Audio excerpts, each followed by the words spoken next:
Lump sum purchase of plant assets.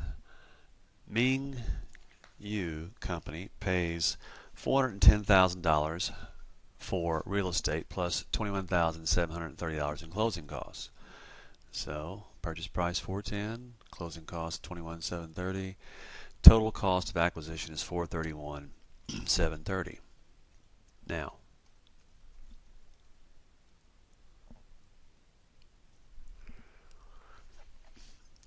let's see. The appraisal value of the land was $220.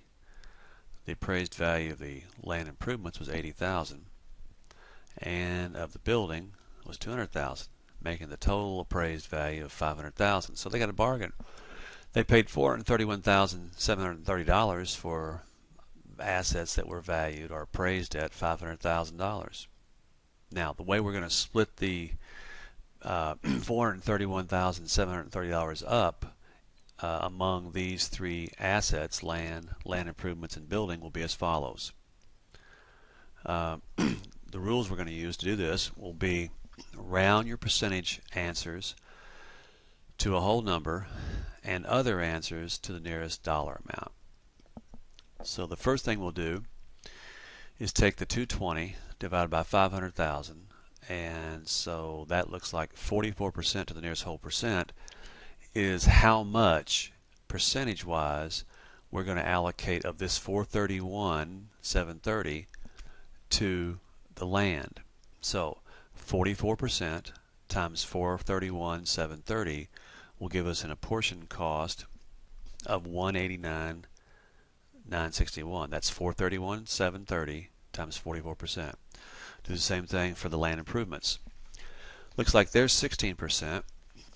So 16% times 431,730 gives us an apportioned cost of $69,077.